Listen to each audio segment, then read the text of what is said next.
चलो 9th class शुरू करते हैं, आगे कंटिन्यू।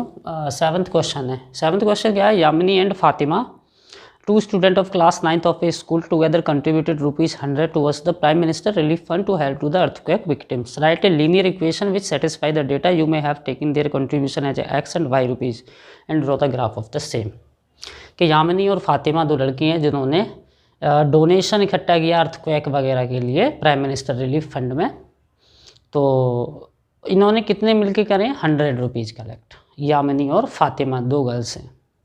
अब बोला गया है कि एक के तो मान लो x रुपीज़ और एक के मान लो y रुपीज़, और हमें इसके फिर पहले तो इक्वेशन बनाना है, फिर इसका ग्राफ बनाना है। तो बहुत आसान है। पहले मान लो कि लेट यामिनी कॉन्ट्रीब्यूशन, कि यामिनी जो है उसका कंट्रीब्यूशन कितना है, उसको तो x मान लो, किसी को भी मान लो x y, उससे कोई फ़र्क नहीं पड़ता, ₹x। और जो फातिमा है उसका कंट्रीब्यूशन मान लो ₹y। इसने बोला है कि एक का x और एक का y लेना। अब दोनों का मिलके कितना है कंट्रीब्यूशन? 100 रुपीज़ का। तो दोनों मिलके मतलब दोनों का सम जो है वो कितना हो जाएगा? 100। तो ये तो बन गई इक्वेशन। अब इसका बनाना है हमें ग्राफ। तो ग्राफ कैसे बनाना है हमें? ग्राफ बनाने के लिए हम क्या करते हैं कि एक वेरिएबल को हम दूसरी तरफ भेज देते हैं, मतलब इक्वल के, जैसे x = 100 - y। अब फिर इधर जो ये वेरिएबल है y, पीछे हमने ग्राफ बनाए होंगे पिछली इस एक्सरसाइज में, और नहीं भी बनाए तो सुनो कि हम एक वेरिएबल को उधर भेज देते हैं। अब इस y की हम कोई वैल्यू अपने खुद से रखेंगे, कोई भी वैल्यू, लेकिन वैल्यू ऐसी रखनी है क्योंकि हमें ग्राफ बनाना है, तो हमें ध्यान में रखना है कि वैल्यू हम ग्राफ पे रिप्रेजेंट कर सकें। जैसे मैं मानो ऐसे भी रख सकता हूँ कि लेट y = 1, देन y को 1 रखूँगा तो x कितना आएगा? 100 - 1 यानी कि 99। तो एक तो वैल्यू 1 रख रहा हूँ और एक वैल्यू मिल रही मुझे 99, तो उनमें बहुत अंतर है। तो ये अंतर नहीं होना चाहिए ज़्यादा। तो इसके लिए हमें क्या करना है, तो थोड़ा सा सोचना है, वो बड़े आसानी से। तो मैं ऐसे कर लूँ, अगर लेट y = 50 मान लूँ अगर मैं, ठीक है, तो क्या हो जाएगा? x = 100 - 50 यानी कि 50। तो देखो मुझे दो वैल्यू बराबर मिल गई। जरूरी नहीं है बराबर मिले, लेकिन आसपास होनी चाहिए। फिर मैं क्या करूं, फिर मुझे कम से कम दो वैल्यू रखनी होंगी। y की एक मान ली, अब y की कोई दूसरी वैल्यू फिर से माननी होगी। लेट y = चलो 60 मान लेते हैं।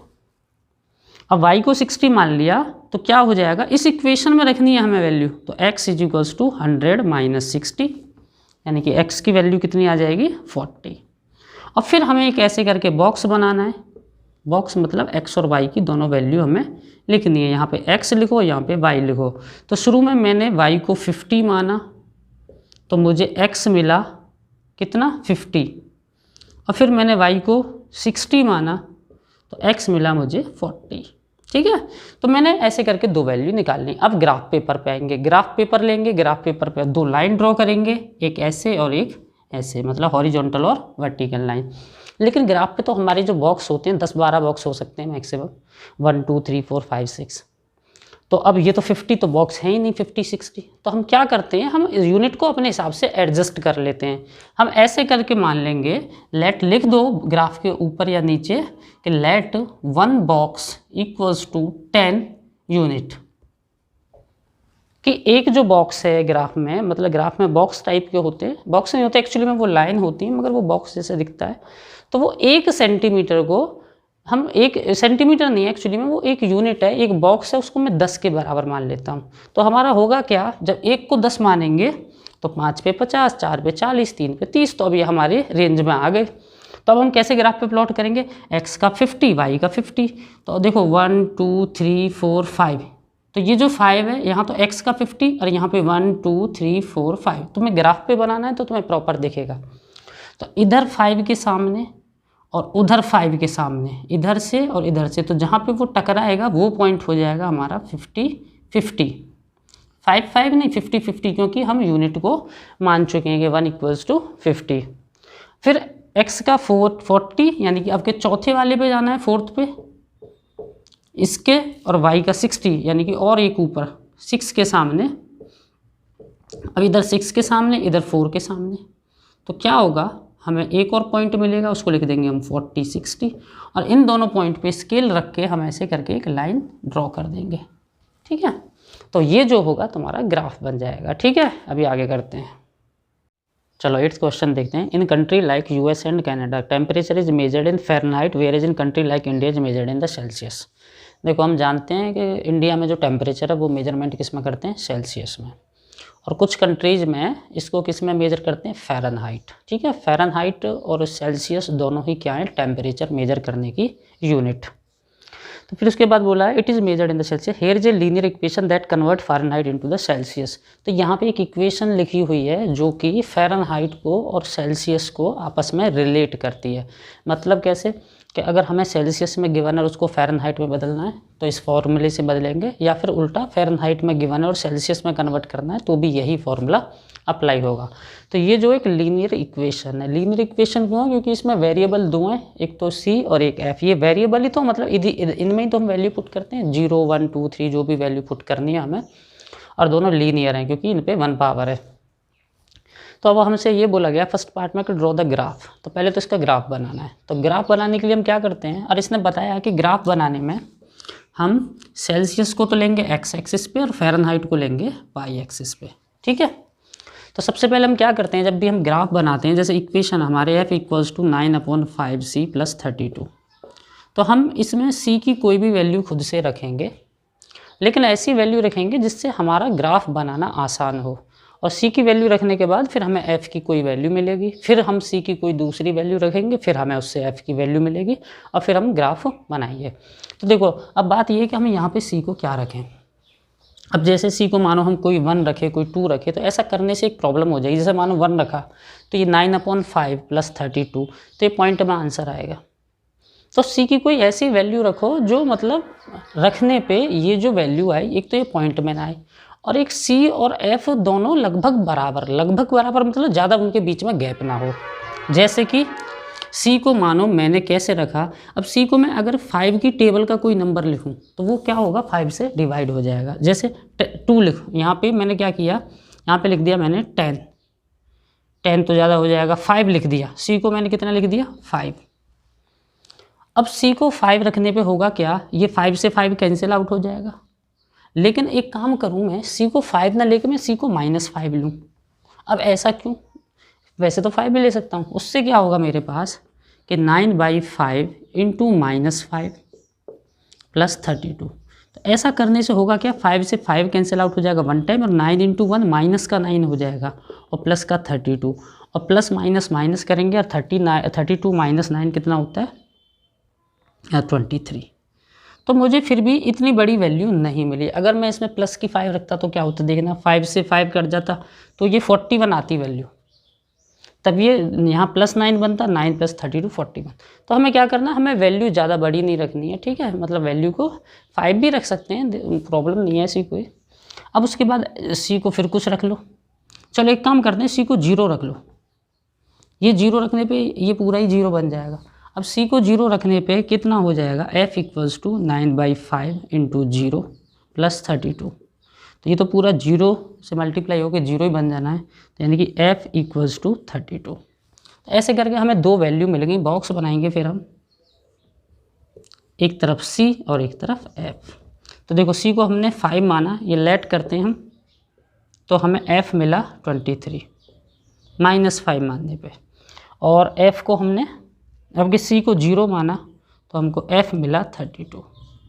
अब देखो ये ग्राफ पेपर पे बनाने, अब देखो ना तो 23 आएगा ग्राफ पे, ना 32 आएगा, अगर एक एक करके लेंगे तो इसका मतलब हमें क्या करना चाहिए कि हमें फिर से कुछ यूनिट माननी पड़ेगी।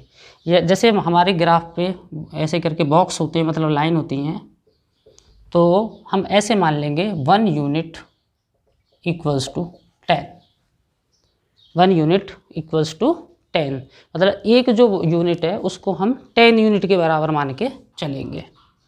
तो हम कैसे करेंगे, अगर हम इसको, अब जैसे c का -5 तो क्या हो जाएगा, इसको कैसे लिखेंगे हम, तो देखो एक तो 10 के बराबर है, मतलब तो 5 कितने के बराबर होगा, मतलब 10 यूनिट तो 1 के बराबर है, मतलब यहाँ पे 1 आते ही मतलब हम समझ लो 10 चल लिए, तो हमें तो लेकिन 5 चलना है माइनस का c पे, कितने पे चलेंगे, यहाँ पे बीच में। जैसे ये पहला बॉक्स है, दूसरा बॉक्स है, तो यहाँ पे 1 2 3 4 5 -1 मतलब -2 -3 -4 -5, तो -1 और 0 के बीच में, तो ये पॉइंट मिल जाएगा हमारा -5।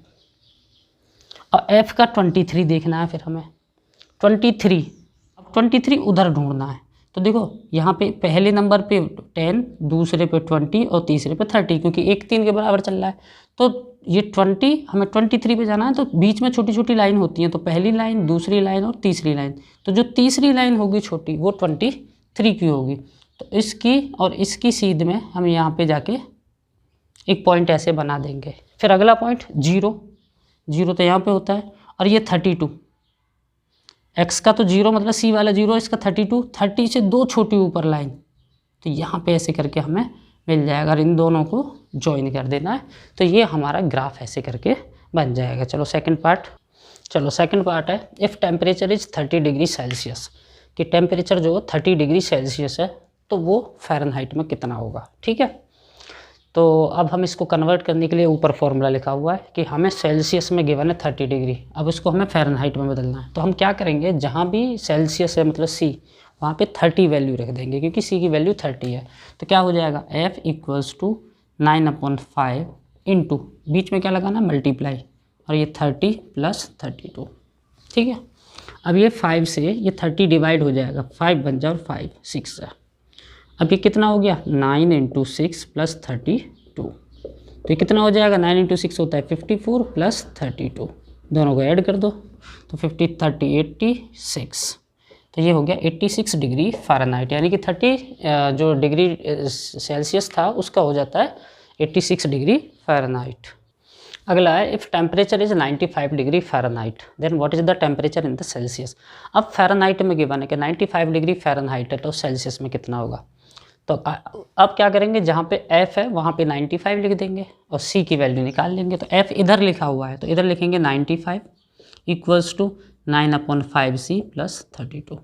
तो अब क्या करना है हमें, सबसे पहले बस 2 स्टेप और करने हैं। पहले तो सबसे पहले इस 32 को इधर शिफ्ट करना है, तो 95 - 32, पहले तो इधर इसको प्लस माइनस कर देना, तो ये कितना हो जाएगा, 5 - 2 होता है 3, 9 - 3 होता है 6।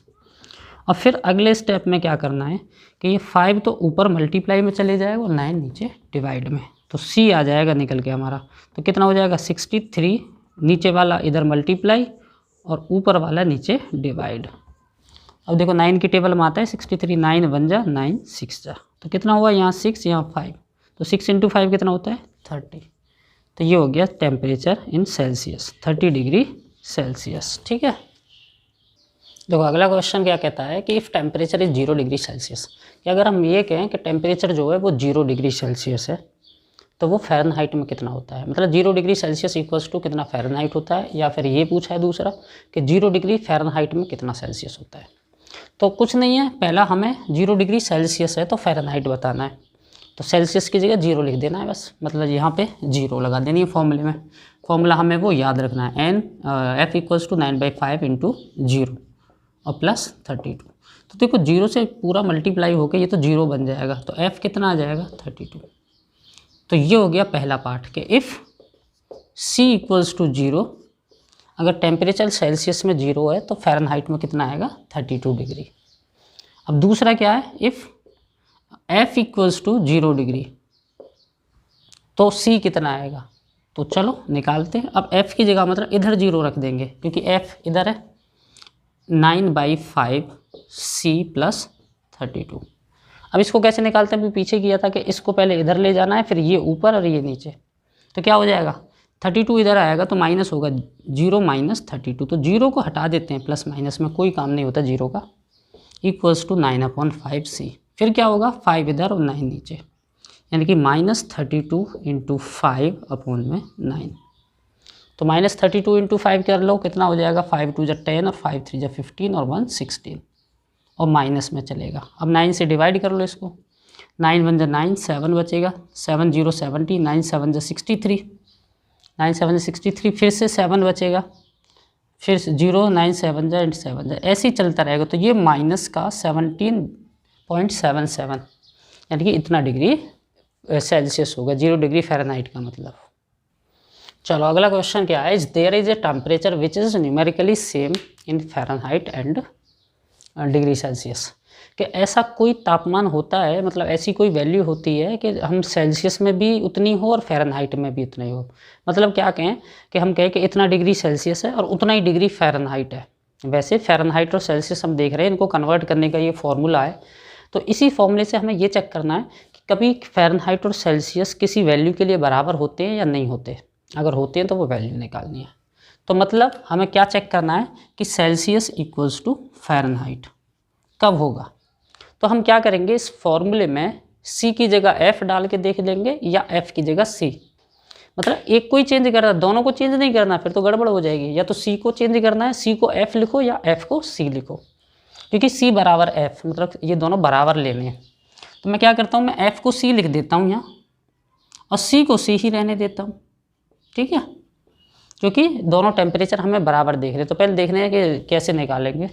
तो वही क्या काम होगा, अब ये तो इक्वेशन है, इसमें हम क्या करेंगे, C और ये जो 9/5 C इसको हम इधर लेके आ गए, क्योंकि जो एक जैसी वेरिएबल होते हैं जिनमें हम उनको एक तरफ करते हैं, तो उधर भी C है इधर भी C है। फिर एलसीएम करेंगे, 1 और 5 का एलसीएम तो 5 रहेगा, तो ये 5 से इंटू हो जाएगा और वो कुछ नहीं होगा, और अपॉन में 5 इधर 32। अब 9C 5C माइनस 9C कितना होगा, माइनस का 4C। फिर उसके बाद क्या होगा, ये 5 उधर जाएगा और 4 नीचे आएगा, तो C equals to 32 into 5 upon में, और ये -4 है। अब ये 4 की टेबल से कट रहा है, 4 1 जा और 4 8 जा। अब 8 इंटू 5 कितना होता है, 40 अपॉन में -1। 1 का कोई नीचे काम नहीं होता डिवाइड में, और माइनस को न्यूमरेटर में लगा देंगे, तो कितना हो गया, -40। यानी कि -40 वो वैल्यू है जो डिग्री सेल्सियस और डिग्री फ़ारेनहाइट बराबर होती है। मतलब ये कहें हम -40 डिग्री सेल्सियस और -40 डिग्री फ़ारेनहाइट ये दोनों सेम होती हैं वैल्यू। ठीक है, तो yes it is numerically equal at 40 degree.